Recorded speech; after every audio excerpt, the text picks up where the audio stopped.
안녕하십니까. 모동입니다. 이제 대한민국의 미래를 좌우할 4.15 총선이 14일, 딱 2주일 남았습니다. 후보자들이 마음도 타들어가고 있죠.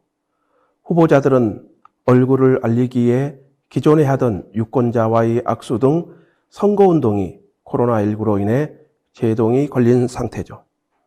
그래서 후보자들은 다양한 선거운동을 개발하느라 고민이 깊어지고 있습니다. 후보자들은 오는 2일 공식 선거운동 하루를 앞두고 선거 출정식을 갖는 등 새 과시에 나서고 있습니다.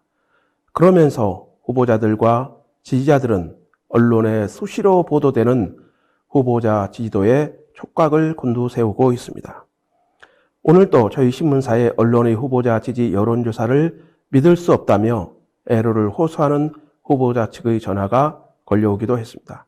이처럼 여론조사 결과에 후보자들은 민감할 수밖에 없는 것이죠. 그러나 언론사 등에서 발표되는 여론조사를 그대로 믿는 사람은 없을 것입니다. 그럼에도 불구하고 여론조사가 판을 흔드는 효과가 있기 때문에 후보자들은 사활적일 수밖에 없죠.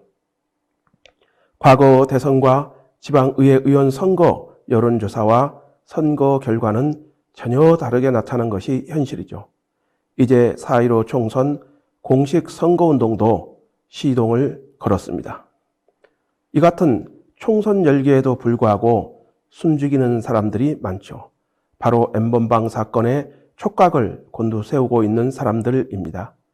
성착취 동영상을 텔레그램 박사방에 올려 수십억 원의 이익을 취한 박사방 운영자 조주빈의 입을 주목하는 사람들 말입니다.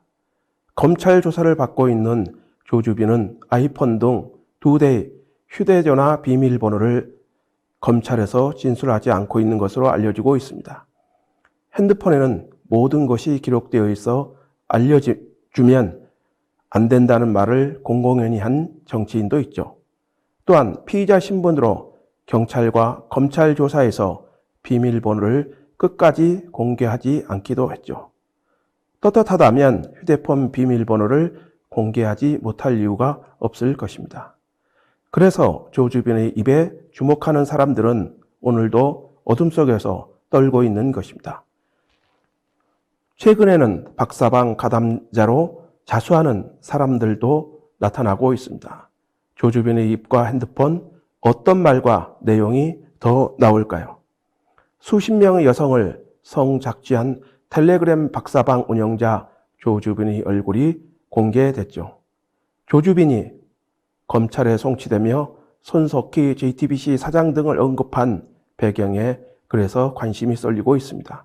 지난달 25일 검찰에 송치되기 전 경찰 포토라인에 선 조주빈은 JTBC 손석희 사장과 윤장현 전 광주광역시장에 대한 말을 꺼냈죠.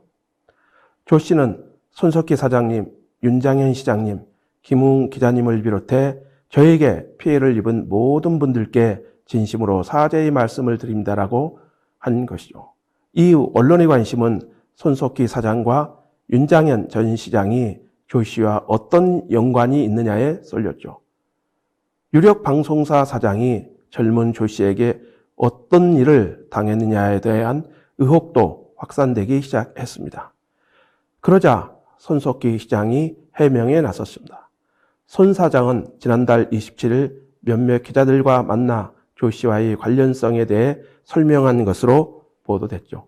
언론 보도에 따르면 조주빈이 프리랜서 기자 김 씨와 친분이 있다는 증거를 보여주며 김 씨 뒤에 삼성이 있다는 식으로 의협을 했다는 것입니다. 손 사장은 과거 삼성 미래전략실이 자신을 뒷조사한 사실이 있다면서 뒤에 삼성이 있다는 데 생각이 미치자 신고를 해야 하는지에 대한 판단이 서지 않았다고 밝힌 것으로 알려지고 있죠. 그러나 손 사장의 해명을 그대로 믿는 사람이 과연 얼마나 될까요?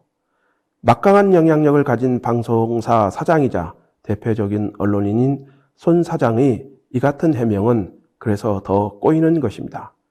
손 사장뿐만 아니라 윤장현 전 광주시장 등이 언급된 것도 시사하는 바가 그래서 큽니다. 이제 진실의 문은 멀지 않았죠. 검찰이 조 씨 핸드폰 비번을 푼다면 N번방 사건의 전모가 나타나리라 생각합니다. 조 씨 포토라인 발언으로 의혹이 확산되고 있는 조 씨 입에 또다시 시선이 쏠리고 있습니다. 이제 봄이 완연히 다가왔습니다. 코로나19도 봄이 오는 것을 막지 못했습니다. 이것으로 오늘 방송을 마치겠습니다. 공감되셨다면 구독, 좋아요, 알람 설정 부탁드립니다.